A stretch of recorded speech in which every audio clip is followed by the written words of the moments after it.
semuanya, kenalin nama aku Evani Nurahini dari Universitas Pendidikan Indonesia, Prodi Pendidikan IPS Angkatan 2020. Salam kenal ya teman-teman semua. Pada kesempatan kali ini, aku mau menjelaskan sedikit tentang perdagangan internasional ya. Sebelumnya, kalian tahu nggak sih perdagangan internasional itu apa? Perdagangan internasional itu adalah proses pertukaran barang dan jasa antara dua negara atau lebih dengan tujuan mendapatkan keuntungan dan laba ya. Selanjutnya, kalian tahu nggak sih faktor yang mendorong terjadinya perdagangan internasional itu apa? Nah, aku jelasin sedikit ya. Faktor yang pertama itu adanya perbedaan sumber daya alam. Sumber daya alam yang dimiliki oleh masing-masing negara tentu saja tidak sama ya, dan mengakibatkan perbedaan hasil produksi dari negara tersebut.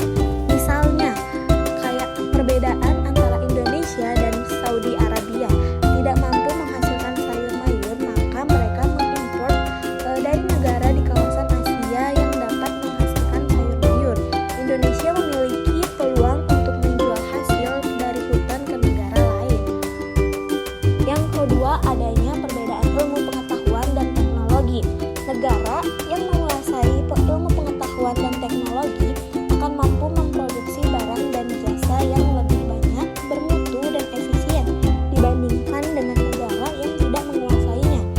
Ilmu pengetahuan dan teknologi dapat menghemat biaya produksi, jumlah barang, dan kualitas barang. Faktor pendorong perdagangan internasional yang terakhir ini yaitu adanya perbedaan dari budaya suatu bangsa. Perbedaan budaya suatu negara akan sangat mempengaruhi barang yang dihasilkan. Misalnya, seni ukir dan batik Indonesia merupakan daya tarik sendiri bagi negara lain untuk membeli barang tersebut. Demikian juga dengan keramik dari Cina yang menjadi daya tarik tersendiri bagi negara lain. Sekarang pembahasan selanjutnya itu ada manfaat dari perdagangan internasional. Yang pertama, setiap negara dapat memenuhi kebutuhan akan barang dan jasanya. Yang kedua, setiap negara dapat menciptakan spesialisasi produk, yaitu membuat barang produksi yang khusus memiliki ciri khas yang tidak dapat dihasilkan oleh negara lain. Yang ketiga, setiap negara mampu meningkatkan hubungan persahabatan antara negara lainnya.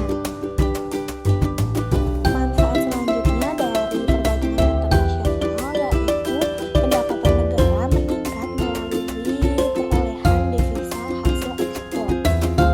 Terus dapat mendorong kegiatan produksi. Maksudnya setiap negara berusaha memperluas pemasaran barang hasil produksi. Apabila pemasaran semakin luas, maka produksi yang didapat ditingkatkan sehingga permintaan terpenuhi.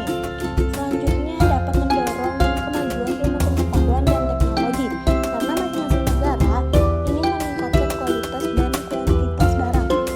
Terus, dan yang terakhir mendorong pertumbuhan ekonomi dan banyak menyerap tenaga kerja.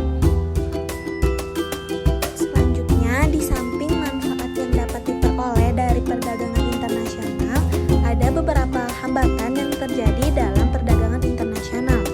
Hambatan perdagangan internasional antara lain, harga barang luar negeri lebih murah dari hasil produksi dalam negeri, bea masuk yang tinggi, adanya proteksi, adanya kuota, adanya peraturan, dumping, pertentangan politik, dan peperangan. Untuk lebih memahami hambatan perdagangan internasional, yuk kita simak penjelasan dari beberapa hambatan perdagangan internasional. Yang pertama, adanya proteksi.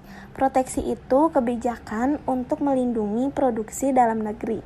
Misalnya, pemerintah Indonesia mengenakan tarif tinggi pada impor kain dari Cina. Yang kedua, adanya kuota. Kuota merupakan kebijakan untuk membatasi jumlah ekspor dan impor barang dari suatu negara. Misalnya, Amerika membatasi kuota tekstil dari Indonesia karena Amerika juga memproduksi hasil tekstilnya sendiri. Terus yang ketiga, adanya dumping.